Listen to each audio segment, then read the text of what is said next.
Shalom. Saudara diberkati Tuhan. Amin. Kita semua diberkati Tuhan. Amin. Bapak Ibu Saudara, kita bersyukur kepada Tuhan hari ini. Kalau kita bisa ada di tempat ini semua karena anugerah Tuhan. Ya, kalau hari ini saya ada di hadapan saudara, ini pun semua karena anugerah Tuhan. Karena di mana hari ini saya dikirim ke sini, saya diutus ke sini, ya.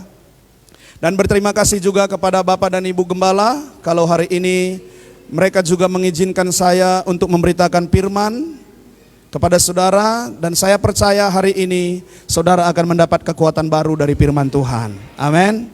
Kalau hari ini Bapak Gembala juga ada di tempat saya di desa kami Sanggapura untuk memberitakan Injil, untuk memberikan kekuatan baru bagi jemaat-jemaat Tuhan yang ada di sana. Saudara siap mendengar firman Tuhan?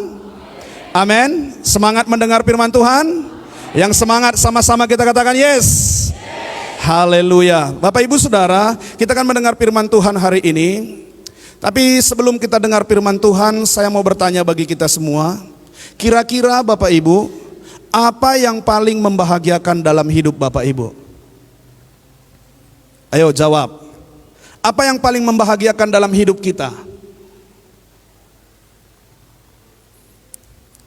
Enggak pernah bahagia? Saya percaya kita semua pernah bahagia, amin. Apa yang paling membahagiakan dalam hidup kita? Ayo jawab, enggak masalah, mau salah, mau benar, enggak dapat apa-apa kok. Apa yang paling membahagiakan dalam hidup Bapak Ibu selama Bapak Ibu hidup? Hah? Kedamaian? Ya, kedamaian. Ada? Yang lain? Kesehatan. Ada yang lain? Yang paling membahagiakan dalam Bapak ini ketika hidupnya damai, keluarganya damai, ia sangat bahagia. Ketika satu lagi, ketika ia sehat, istri sehat, anak-anak sehat, keluarga sehat, ia juga bahagia. Ada yang lain yang bahagia, yang sangat membuat hidup saudara bahagia. Satu kali saya bertanya di jemaat saya, saudara, maka jemaat saya menjawab begini. Hal yang paling membahagiakan itu Om, ketika kami suami istri beribadah. Wah, luar biasa sekali saudara.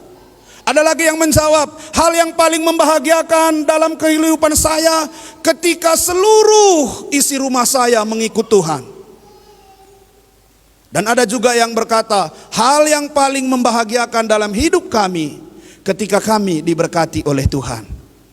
Saudara, hari ini apapun alasan kebahagiaan saudara, hari ini semua masing-masing kita di hati kita mungkin berkata, kita punya kebahagiaan tersendiri. Apapun kebahagiaan saudara yang membuat saudara bahagia selama ini, hari ini saya mau suruh untuk mengganti kebahagiaan saudara. Saudara mau ganti kebahagiaan? Kebahagiaan yang paling membahagiakan dalam hidup ini ketika berjumpa dengan Yesus. Amin. Amin saudara. Kalau saudara ketika berjumpa dengan Yesus, saudara tidak bahagia. Kalau saudara ketika berada di rumah Tuhan, saudara tidak bahagia, maka saudara harus periksa hidup saudara, harus koreksi diri saudara. Karena hal yang paling membahagiakan dalam hidup ini ketika kita bisa berjumpa dengan Yesus. Amin saudara. Mari kita lihat firman Tuhan hari ini. Saya berikan judul firman Tuhan sederhana, belajar untuk mengandalkan Tuhan setiap saat dalam hidup kita. Belajar untuk mengandalkan Tuhan setiap saat dalam hidup kita. Kita sedang berada di mana? Di masa-masa sulit sekali saudara. Tidak ada yang dapat kita andalkan. Tidak ada yang bisa kita andalkan dalam hidup ini.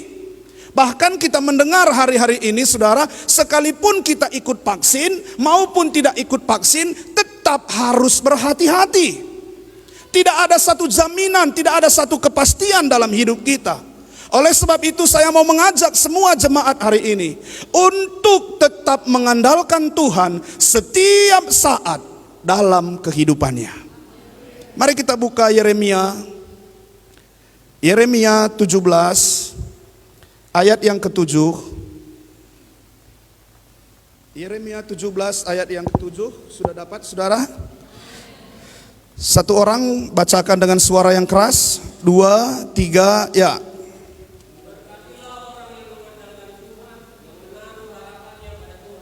Amin. Diberkatilah orang yang mengandalkan Tuhan, yang menaruh harapannya pada Tuhan. Selesai, saudara. Tidak ada hal yang lain.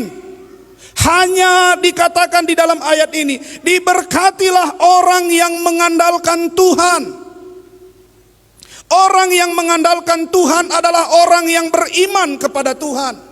Orang yang mengandalkan Tuhan adalah orang yang percaya kepada Tuhan. Dan orang yang mengandalkan Tuhan adalah orang yang mempercayakan dirinya kepada Tuhan. Ibrani 11 berkata, saudara, iman adalah dasar dari segala sesuatu. Berarti ketika kita berkata, aku mengandalkan Tuhan, secara otomatis kita berkata, kita mempercayakan diri kita sepenuhnya kepada Tuhan. Tapi saudara yang dikasihi oleh Tuhan, saya mau berkata begini, apakah semua orang Kristen, orang percaya mengandalkan Tuhan? Halo? Apakah semua orang Kristen, orang percaya mengandalkan Tuhan? Saudara, ada dua hal yang perlu kita pelajari hari ini. Ada orang mengandalkan Tuhan, ada orang memperalat Tuhan. Maaf, saudara. Ada orang mengandalkan Tuhan, ada orang memperalat Tuhan. Orang yang mengandalkan Tuhan adalah orang yang mempercayakan dirinya sepenuhnya kepada Tuhan. Dan orang yang mengandalkan Tuhan itu memang ia beriman dalam segala situasi dan keadaan, ia tetap percaya. Contoh saudara yang dikasih oleh Tuhan, yang mengandalkan Tuhan itu adalah Sadra, Mesah, Abednego. Ketika mendengar satu perintah, jika terdapat manusia yang tidak menyembah patung raja, akan dibunuh, akan dihukum, dibuang ke dapur api. Tapi Sadra, Mesah, Abednego berkata, saudara, dan sekalipun Tuhan yang kami sembah, Tuhan yang kami puji tidak menolong kami, kami tidak akan menyembah patung itu. Saudara, orang yang mengandalkan Tuhan, sekalipun nyawanya menjadi taruhannya, sekalipun hidupnya menjadi taruhannya, ia tidak akan bergeser, ia tidak akan bergoyang, karena ia percaya Tuhan yang ia andalkan itu benar-benar menjadi penolong dalam hidupnya. Tetapi orang yang memperalat Tuhan itu bagaimana, saudara? Orang yang memperalat Tuhan lebih rohani ternyata. Sedikit-sedikit berdoa, sedikit-sedikit berharap, sedikit-sedikit datang kepada Tuhan. Tetapi hanya berdoa, hanya datang pas saat butuh saja.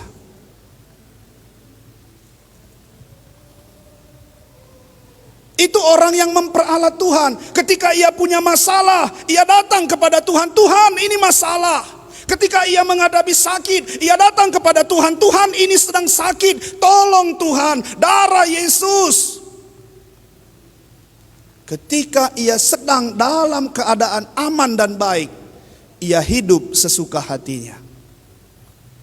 Bapak Ibu Saudara, hati-hati. Doa tidak membuat kita sebenarnya rohani di mata Tuhan. Doa tidak membuat kita sebenarnya benar di mata Tuhan.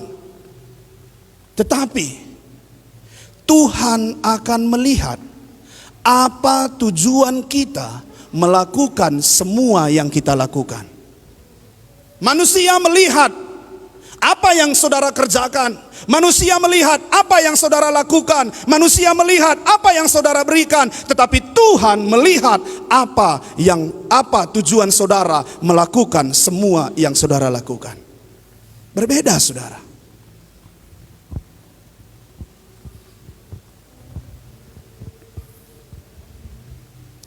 Saat ini mari saudara yang dikasihi oleh Tuhan, coba kita koreksi hati kita, hidup kita.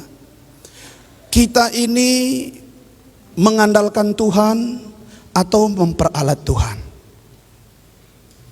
Ya, kita ini mengandalkan Tuhan atau memperalat Tuhan? 1 Petrus 4 ayat 7 berkata, kesudahan segala sesuatu sudah dekat. Karena itu kuasailah dirimu. Saudara, menguasai diri bukanlah hal yang mudah, bukanlah hal yang gampang. Jujur saudara yang dikasihi oleh Tuhan, saya pun berjuang betul untuk menguasai diri saya. Saya pun berjuang betul untuk bisa menahan diri saya. Firman Tuhan ini berkata, kuasailah dirimu supaya kamu dapat berdoa. Jadilah tenang. Saudara, ternyata banyak sekali anak-anak Tuhan di gereja pun tidak tenang. Coba lihat sebelahnya. Bukan kamu, kata pendeta itu bilang. Tetapi kenyataan mengatakan saudara, banyak sekali anak-anak Tuhan di gereja pun tidak tenang. Di gereja pun ia khawatir, di gereja pun ia gelisah, di gereja pun ia tetap tidak bisa fokus pada Tuhan. Itu sebabnya hari ini Tuhan berkata, kuasailah dirimu, jadilah tenang supaya kamu dapat berdoa.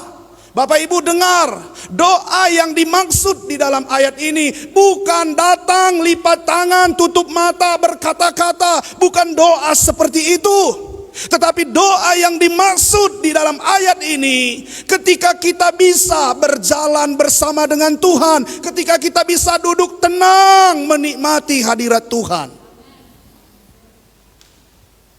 Tapi kita sering sekali jadikan doa itu sebagai alat kita, doa itu sebagai senjata kita.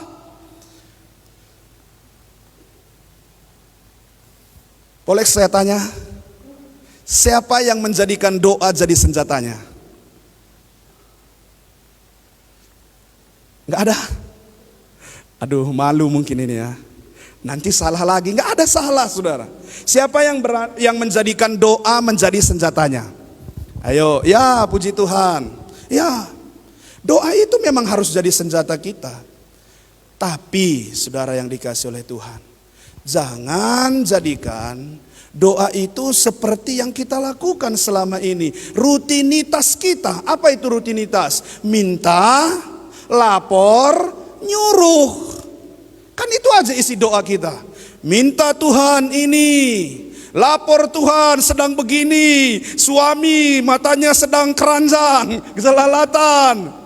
Suruh lagi Tuhan, Tuhan kalau boleh biarlah matanya tidak melihat yang bening-bening. Ini aja. Besok datang lagi berdoa, Tuhan keadaan seperti ini, usaha sedang kacau, tolong Tuhan kirim pembeli-pembeli. Lapor, minta, nyuruh, saudara. Bilang sama-sama yuk, bertobat hari ini. Tuhan tidak mau seperti itu. Yang Tuhan mau ketika Tuhan berjumpa dengan Musa di Gunung Sinai, saudara. Makanya berbeda sedikit ya. Berbeda sedikit gembala dengan jemaat. Kalau gembala punya masalah, doanya berjam-jam. Kenapa? Bergumul.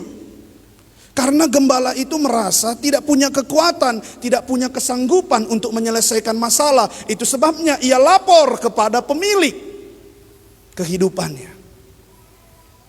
Makanya berbedanya di sini.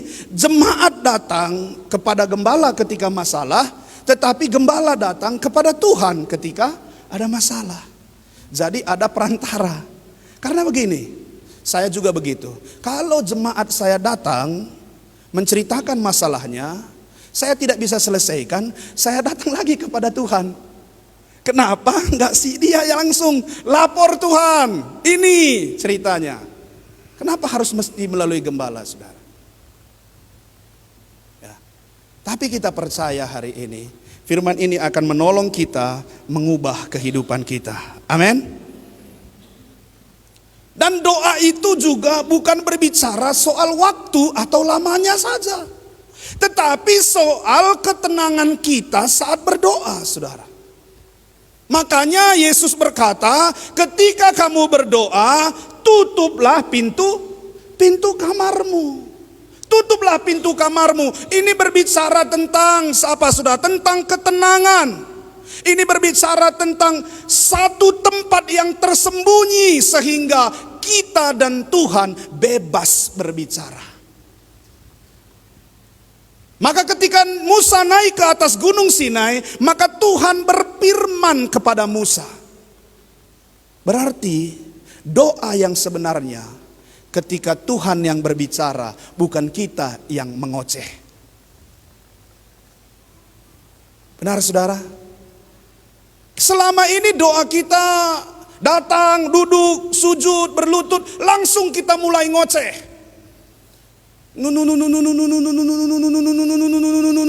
Tuhan bingung, apa ini? Inilah panjang sekali yang mau diceritakan sama Tuhan. Sampai Tuhan pun nggak mau tahu lagi yang mana yang mau dijawab dulu. Karena semua keluar. Akhirnya Tuhan mau bicara, kita sudah pulang. Benar? Itu, saudara. Saya juga alami dulu seperti itu. Setiap kali masalah langsung Tuhan ini sampai nangis lagi. Aduh, Tuhan bingung. Tetapi hari ini saya mau katakan kepada kita, ketika kita berdoa, kita harus lakukan doa itu seperti doa Musa. Waktu Musa datang ke Gunung Sinai, ia berlutut, ia sujud, Tuhan berbicara. Maka saat Tuhan berbicara, Musa itu mendengar. Saat Tuhan itu berbicara, Musa itu hanya duduk diam dan mendengar apa yang disampaikan oleh Tuhan. Saat Tuhan berbicara, Musa mulai menarik semua kekuatan, kuasa, seperti handphone lagi dicas, saudara. Seperti itulah cara Musa untuk menarik semua sifat-sifatnya Tuhan, karakter-karakternya Tuhan, sehingga dikatakan di dalam Alkitab itu Musa paling lembut hatinya. Betul? Bahkan tidak ada yang selembut hati Musa. Kenapa? Karena ia sering menarik sifat Tuhan.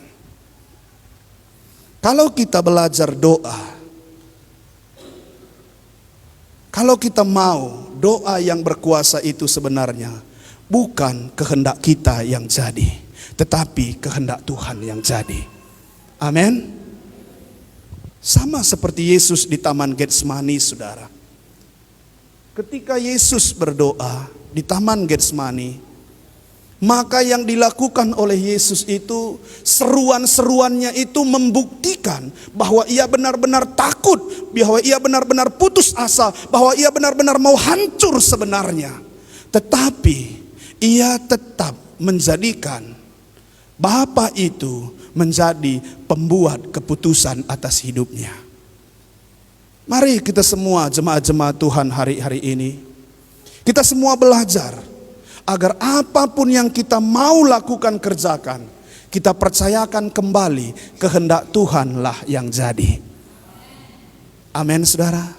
Ini saja, kehendak Tuhanlah yang jadi.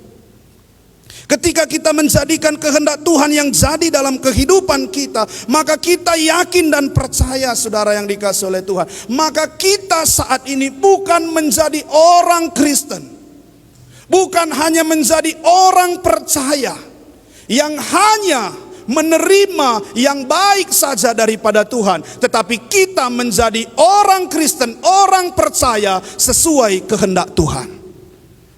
Saya baca Alkitab, ternyata di Alkitab tidak ada kata Kristen, saudara. Hanya satu kali ditulis di Alkitab kata Kristen, di Kisah Para Rasul pasal yang ke-11. Tetapi ternyata itu yang mendunia, itu yang menyebar luas. Di mana-mana kita temui orang Kristen, di mana-mana banyak kita temui orang Kristen, tetapi Tuhan tidak pernah suka dan tertarik kepada orang Kristen. Itu sebabnya Yesus tidak pernah berbicara tentang orang Kristen. Yang Yesus bicarakan itu semua, bahkan ribuan kali Yesus berbicara kepada murid. Saudara, yang Yesus kehendaki, kita semua itu harus menjadi murid. Yang Yesus mau kita semua itu harus benar-benar menjadi muridnya. Bukan hanya menjadi Kristen, bukan hanya menjadi percaya, tetapi menjadi murid. Amin. Siap menjadi murid? Kalau kita menjadi murid, harus sama serupa dengan Kristus, harus sama serupa dengan si pemberi kehidupan itu.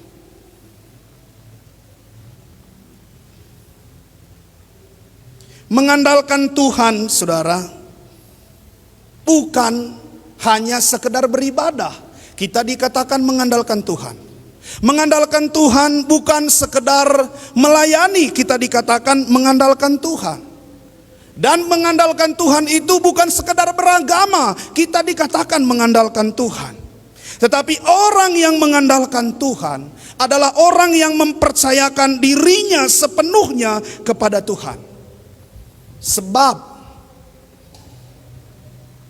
kita tahu Tuhan akan tetap menolong dan membela kita. Amin, saudara. Saya mau kesaksian sedikit, saudara. Beberapa waktu yang lalu,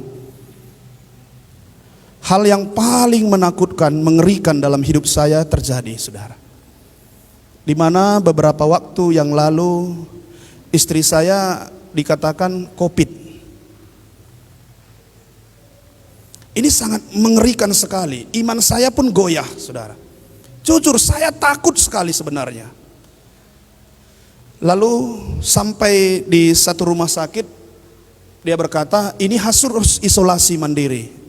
Harus diisolasi di rumah sakit ini. Saya bilang, tidak, saya mau bawa pulang. Nggak bisa, Pak, karena Bapak sudah setuju menandatangani surat yang sudah kami berikan. Lalu saya bilang, kalau di sini saya tidak mau diisolasi, saya pilih rumah sakit. Singkat cerita, saudara, mereka tidak izinkan. Akhirnya karena saya terus mendesak, diizinkan. Isolasi rumah sakit Bina Kasih Medan. Sampai di sana, saya berbicara dengan seorang dokter. Saya bilang, saya percaya istri saya sehat dan ia tidak sakit, ia tidak kena COVID. Lalu seorang dokter ini berkata, saudara, ini yang sangat membuat saya hancur sekali. Pak, Bapak pun seisi rumah kalau dites pasti positif. Saudara, pada waktu itu sampai hari ini kami ada 9 orang di rumah. Ada 3 orang anak jemaat di rumah. Coba bayangkan,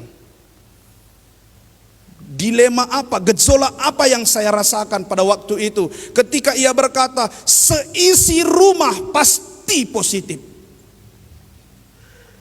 Itu benar-benar hancur sekali, saudara. Yang membuat saya hancur bukan siapa-siapa, bukan anak-anak saya, tetapi anak orang ini.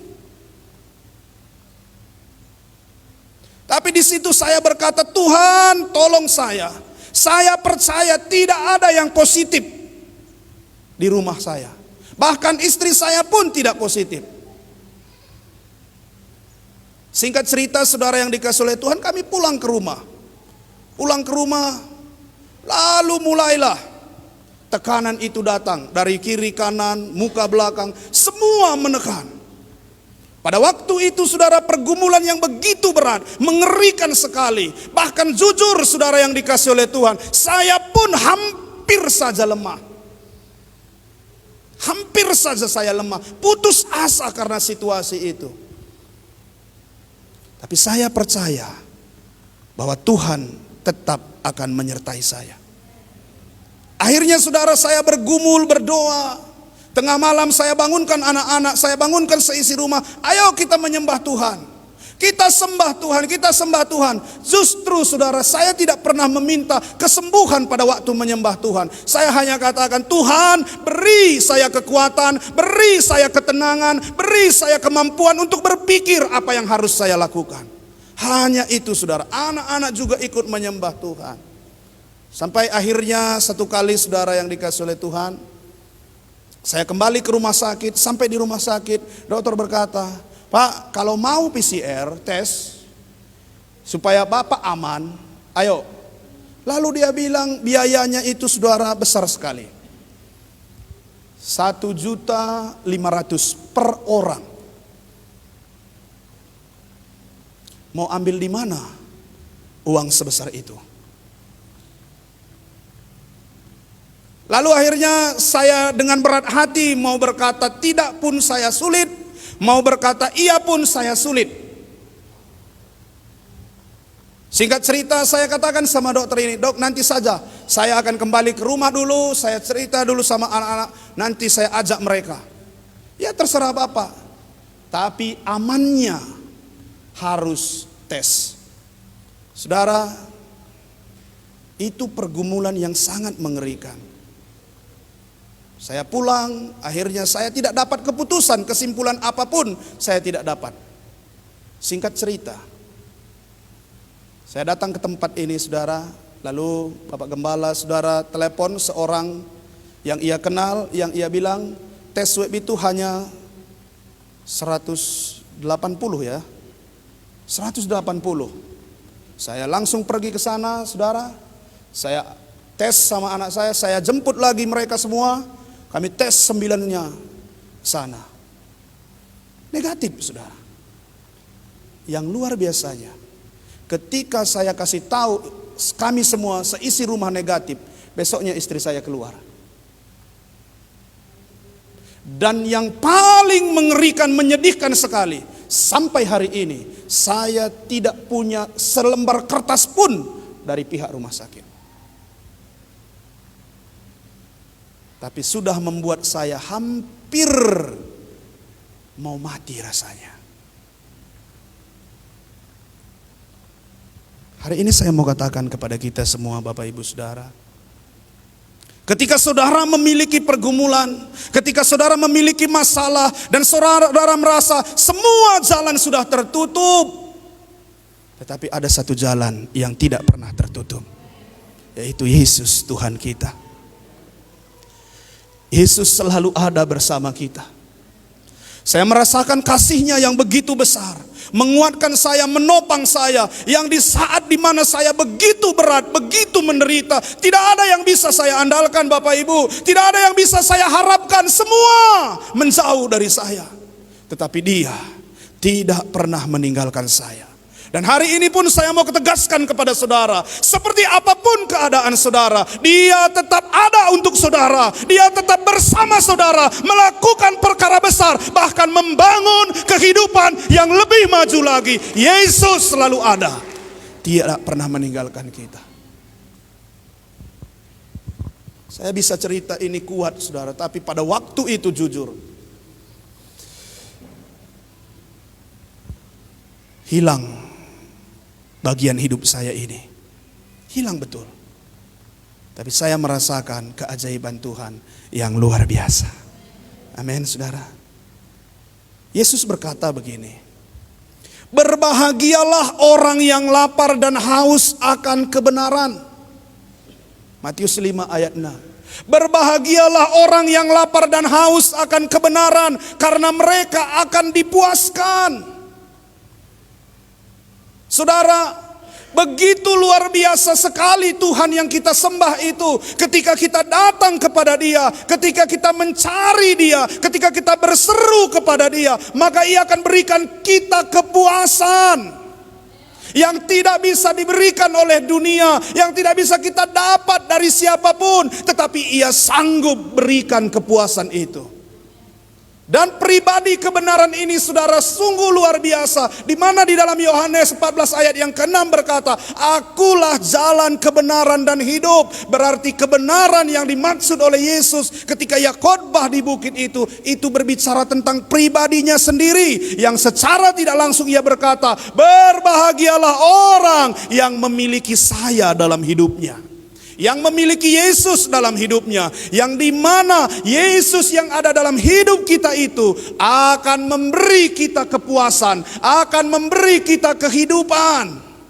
Saudara ingat ketika perempuan Samaria mengambil air di sumur, dan dikatakan di dalam ayat itu saudara, perempuan Samaria itu mengambil air di sumur itu jam 12 siang, pukul 12 siang. Kenapa dia ambil air pukul 12 siang? Karena ternyata Bapak Ibu Saudara, tidak ada yang mau dekat dengan ini perempuan, karena ini perempuan jahat betul. Suaminya saja pun dia nggak tahu saudara. Ini jahatnya perempuan ini. Lalu ia berkata, kalau tidak ada orang yang mau dekat dengan aku, sudahlah, kuikhlaskan saja. Lebih baik aku ke sumur itu pada waktu tidak ada orang. Saat Yesus ada di sana, ia berjumpa, hidupnya berubah. Bahkan dikatakan oleh Yesus, saudara yang dikasih oleh Tuhan, dari dalam dirimu akan keluar aliran-aliran air hidup. Saudara, saya dapat renungan singkatnya begini. Kalau kita benar-benar mengandalkan Tuhan dalam hidup kita, maka kita pun bisa menghidupkan orang yang hampir mati. Hampir mati sekarang ini bagaimana, saudara? Banyak sekali. Banyak sekali hari-hari ini orang yang hidupnya hampir mati sebenarnya. Kita ajanya yang tenang-tenang karena Yesus ada bersama saudara. Amin. Karena Yesus ada bersama saudara, saudara sepertinya biasa saja. Tetapi di sisi-sisi lain ada banyak sekali begitu ketakutan yang mengerikan. Tapi puji Tuhan, saudara bisa tenang. Tambah lagi dengan firman Tuhan hari ini, saudara akan lebih tenang. Amin. Dan dikatakan saudara, satu ayat terakhir kita baca coba di dalam Yesaya 32 ayat 17.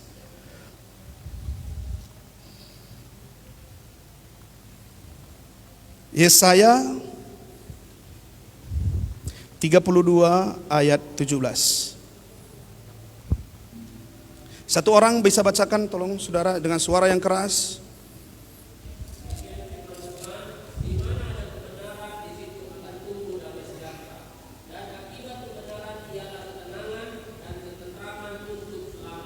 Amin. Amin saudara. Sama-sama kita baca. 2, 3, iya. Di mana ada kebenaran, di situ akan tumbuh damai sejahtera, dan akibat kebenaran ialah ketenangan dan ketentraman untuk selama-lamanya. Amin. Selama-lamanya saudara, tidak satu hari, tidak hanya waktu duduk di gereja, tidak hanya pada waktu penyembahan, tidak, tetapi akibat dari kebenaran itu untuk selama-lamanya. Berikan tepuk tangan untuk Tuhan Yesus yang luar biasa. Saudara, mari hari ini yang dikasihi oleh Tuhan, apapun situasi dan keadaan kita, yang harus kita cari, yang harus kita miliki hari ini adalah kebenaran itu, yaitu firman Allah yang menghidupkan, firman Allah yang menolong, firman Allah yang memberkati. Kalau setiap hari ada firman di hidup kita, kalau setiap hari firman ada dalam hati kita, perkataan kita, percayalah kita akan tenang dalam situasi ini. Mungkin saudara berkata, Om, saya sudah lakukan itu, tapi hati saya tetap saja gelisah. Tangan, sekalipun hari ini banyak masalah, sekalipun hari ini tidak ada jalan keluar sepertinya, tenang saja, sebab Allah yang saudara sembah adalah Allah sumber damai sejahtera, yang akan tetap memberikan kebahagiaan di akhir setiap pergumulan hidup saudara. Mari saudara kita sama-sama bangkit berdiri. Kita percaya hari ini saudara yang dikasih oleh Tuhan, apapun yang menjadi pergumulan kita, apapun yang menjadi permasalahan kita, ingat, Tuhan akan tetap memberikan yang terbaik bagi kita. Kalau saat ini masih sulit, kalau saat ini masih berat, percayalah akan tiba waktunya, akan tiba saatnya, semua menjadi baik dan indah. Haleluya.